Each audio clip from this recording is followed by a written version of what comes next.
Hola mis amigos, we're making onion sage meatballs.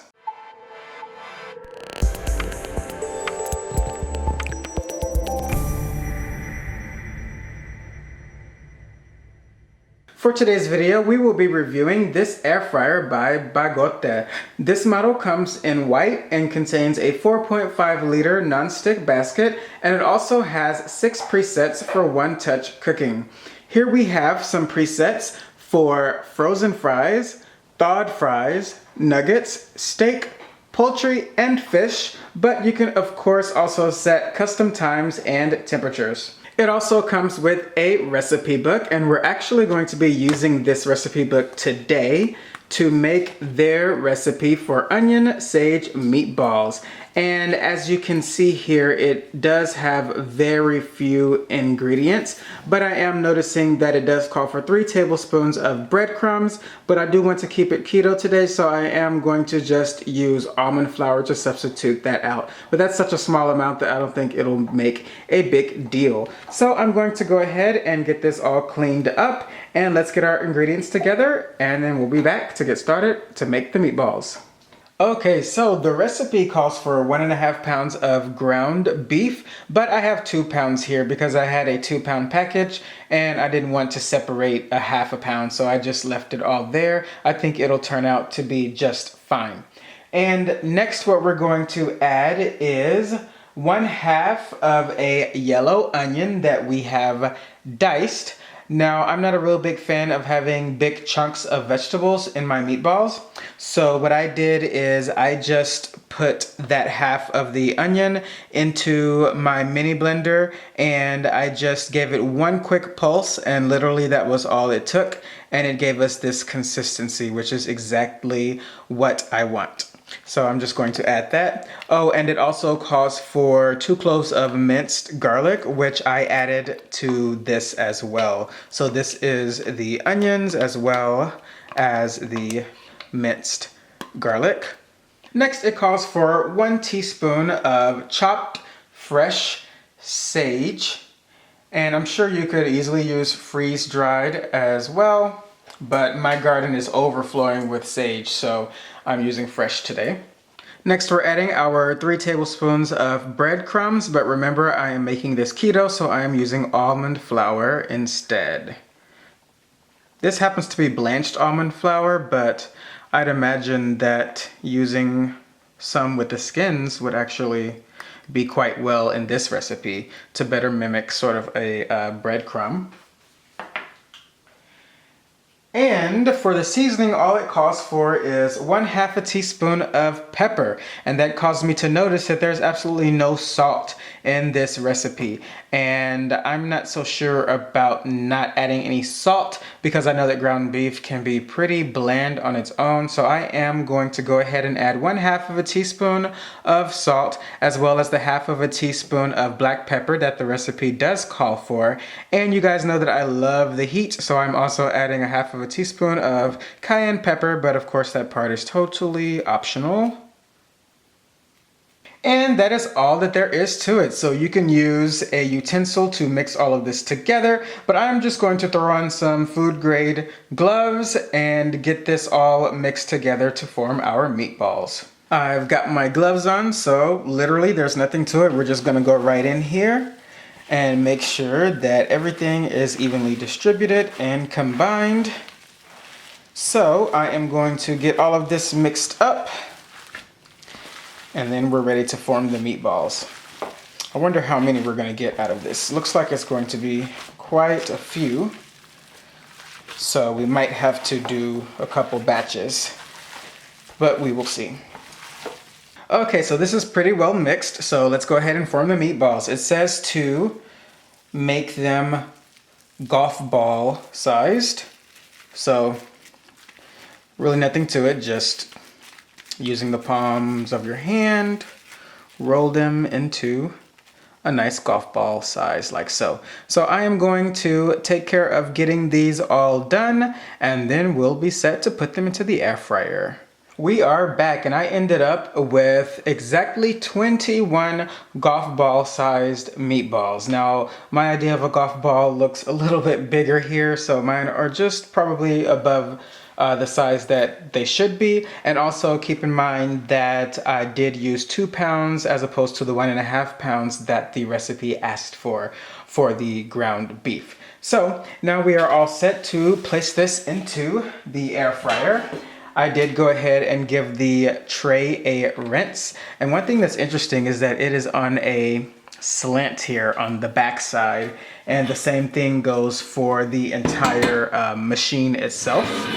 So that's kind of interesting. It kind of leans to the side. So we're just going to place the tray back into the base, and it's nice and snug. And we're just going to place the meatballs right into the tray.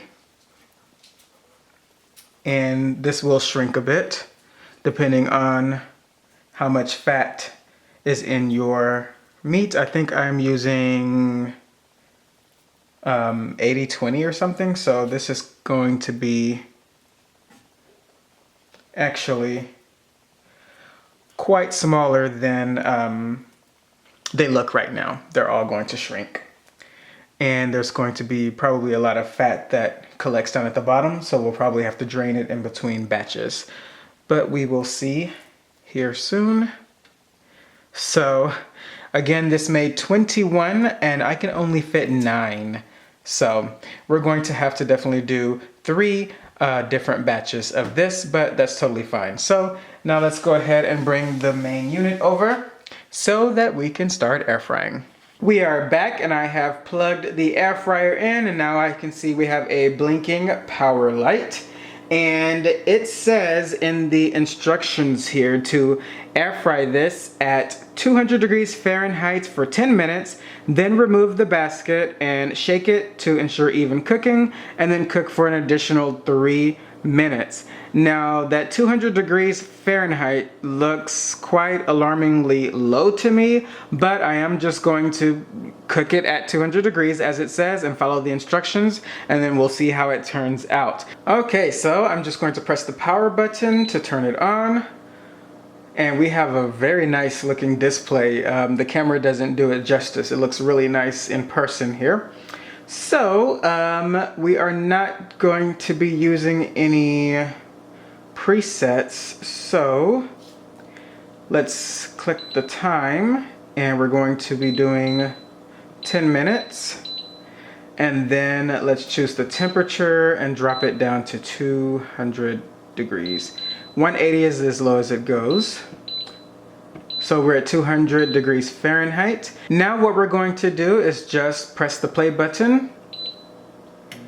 And there we go, it is starting. So I am going to let this go for the 10 minutes, and then I will check on it and give it a good shake and allow it to go for the additional 3 minutes.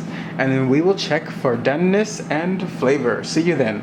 Okay, so I did let these go for the 10 minutes, and then instead of letting it go for another 3, I let it go for another 5 minutes, and these guys are still not done. They're a little, well, they're quite a lot pink, if I can get it to focus. So I am going to go ahead and let these run for a couple more minutes, and then we will see how they are doing. I would probably preheat the air fryer before cooking these. This specific recipe did not say to preheat, it just said to fry it at 200 degrees. But I was looking at other recipes in the book, and they say to preheat for those recipes. So I don't know if that was intentional or what, but I'm definitely seeing that this does need a preheat and probably even a higher temperature. I would probably cook these at least 300, but I'm going to stay to the 200, and I'm going to let this go for another 5 to 10 minutes, and then we will see how they taste. Okay, so we are back, and now we're talking. It is done. I let this go for another 5 minutes on the 200 degrees Fahrenheit, and then I checked it, it still wasn't quite there, and I wanted some browning to happen. So I turned the machine off, and then when you turn it back on, it automatically starts at 360 degrees Fahrenheit. So I just left it at that and just pressed play, and then I let it go for another 5 minutes. So 5 minutes at 200, and then another 5 minutes on 360 degrees Fahrenheit, and that got me to where I want it to be. But again, if you're following the instructions, I would definitely preheat the device, and hopefully it will get done in the time that it says it will at that point. Also, I have to consider the fact that mine were bigger than golf ball size, so that could also have a lot to do with it. So now let's give it a taste and see what we have. So it is pretty uniform inside. Let me just get closer to see if it'll focus. There we go. It's pretty uniform. Inside you can see some of the onion, some of the sage and everything. So let's give it a taste. This is very hot.